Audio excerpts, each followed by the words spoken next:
Hello, good morning friends. कैसे हैं आप सब? आई होप आप सब अच्छे होंगे।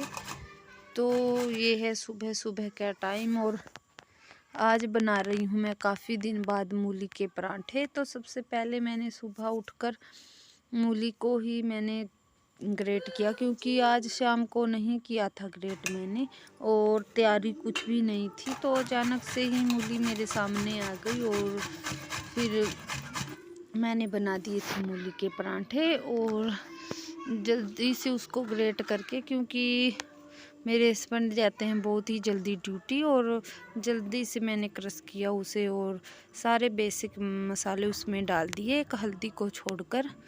क्योंकि कई लोग कहते हैं कि हल्दी के बिना मूली के पराठे बहुत ही अच्छे बनते हैं और बहुत ही टेस्टी बनते हैं। तो मैंने भी आज यही ट्राई किया था और सच में ही बहुत ही स्वाद और बहुत अच्छे बने। और लास्ट में मैंने अजवाइन पाई थी थोड़ा सा क्रश करके, और साथ में रख ली थी अपनी चाय वही वाली, तो अदरक इलायची और सिंपल जो चाय है वही मैंने डाली।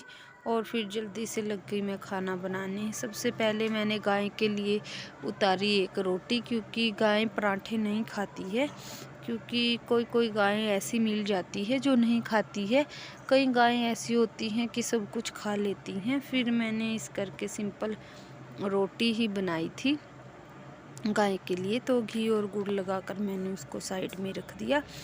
उसके बाद मैं लगी थी अपने मूली के पराठे बेलने, और सच में फ्रेंड्स आप यकीन नहीं करेंगे, बहुत ही अच्छे लगे। पता नहीं काफ़ी दिन के बाद बनाए इस करके लगे, तो बहुत ही स्वाद लगे ये पराठे, और बिना हल्दी के शायद थे, तो इसलिए तो बाद में फिर मैंने फिर से बनाई मैंने सिंपल रोटियां, क्योंकि हस्बैंड को फिर टिफ़िन के लिए देनी होती हैं। और मैं कभी कभार ऐसा होता है कि मैं गैस चूल्हे के ऊपर जो है रोटियां सेकती हूँ, लेकिन हर रोज़ नहीं सेकती, क्योंकि पता नहीं मुझे एक आदत सी ही है, मैं नहीं सेकती गैस के ऊपर और तवे के ऊपर ही सेक लेती हूँ। तो साथ में लगा दिया था मैंने साग के अंदर तड़का, और अब मुझे जो हस्बैंड का टिफ़िन है तो वही तैयार करना है।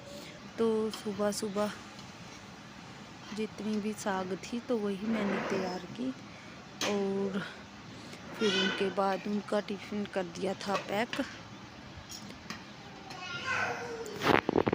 तो ये है फ्रेंड्स दूसरे दिन का वीडियो, और मैं जा रही थी सुबह सुबह अपने हस्बैंड को ड्यूटी के लिए गेट तक छोड़ने। तो मैं उनके साथ हमेशा जाती हूँ गेट तक, क्योंकि वहाँ पर फिर कुत्तों को खाना देना होता है सुबह सुबह। एक मोटी सी रोटी मैं बना लेती हूँ और साथ में डालती हूँ चिड़ियों के लिए, ये जो छत पे मैंने गिराया है और पतिदेव ने, तो चिड़ियों के लिए मैं बाजरा या फिर छोटे छोटे टुकड़े करके रोटियों के वही डालती हूँ।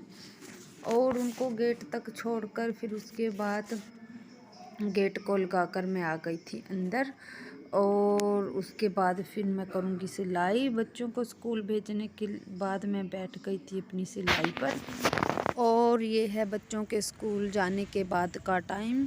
तो मैं आ गई थी अपनी मशीन पे। मैंने 2 दिन पहले ही की थी अपने एक सूट की कटिंग, तो उसी को मैं सिल रही थी, और 2 दिन मुझे हो गए हैं सिलते हुए। तो बस सलवार की मोहरी बचती हैं, लेकिन बच्चा मेरा है कि सिलने ही नहीं देता। उसे भी चाहिए कि उसे भी मशीन को घुमाना है, लेकिन फिर वो रोने लगता है देख के।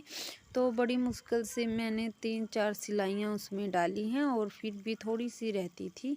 उसको मैं करूँगी पूरा जब बच्चे आ जाएंगे, क्योंकि बच्चे अभी अभी तो स्कूल ही गए हैं, और फिर आधा पौना घंटा काम नहीं करते हैं, जैसे झाड़ू पोछा वगैरह है।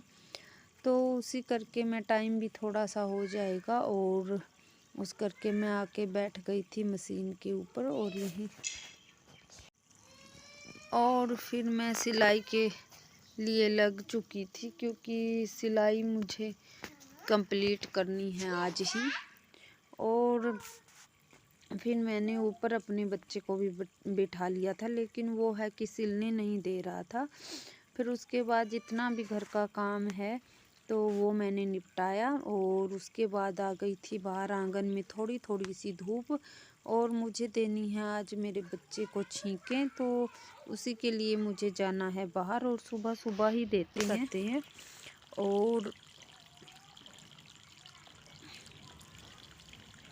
और उसके लिए मैं पानी लाई थी एक डिब्बे में भरकर, और पानी भी चाहिए होता है तो थोड़ा थोड़ा पानी। फिर उसके बाद मैं आ गई थी उसको लेके बाहर, क्योंकि आंगन में आ गई थी थोड़ी थोड़ी सी धूप।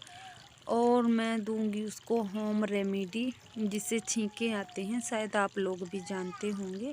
तो उसको मतलब किसी ने बताया था मुझे कि बार बार बुखार होने की वजह कि गले में इनके जो दूध वगैरह है वो जम जाता है, तो छींकें बहुत ही ज़रूरी हैं। तो मैं वही आई थी, जो हमारे इधर बहुत मात्रा में ये घास लगी होती है, हरी हरी छोटी छोटी कोमल पत्तियां होती हैं। तो उनको मैंने पत्थर के साथ कूट कर थोड़ा सा पानी मिलाकर और फिर निकाल लिया था उसका जो रस है, और एक एक बूंद बच्चे की नाक में डालकर तो उसे आएंगी छींके। और फिर मैं लगी थी उसको छींके देने। तो इसी प्रकार का होता है ये इस प्रकार से होती हैं इसकी पत्तियां, तो उसे कड़ू के नाम से जाना जाता है यहाँ। मुझे ये तो नहीं पता कि अलग अलग स्टेट में और गांव में इसको क्या बोला जाता है, लेकिन हमारे यहाँ इसको कड़ू कहते हैं। तो इसको बहुत अच्छे से पीस कर और उसका पानी मैंने निकाल लिया था, और फिर दिया बच्चे की नाक में एक एक बूंद, और उसको बहुत अच्छे से आई थी छींकें इससे। तो फ्रेंड्स, मिलते हैं एक और नई वीडियो के साथ, तो बने रहिए वीडियो के साथ। आजकल आप कमेंट बिल्कुल नहीं करते, तो यदि कोई वीडियो में कमी हो तो ज़रूर बताएं, और चैनल पर पहली बार हो तो सब्सक्राइब भी ज़रूर करें।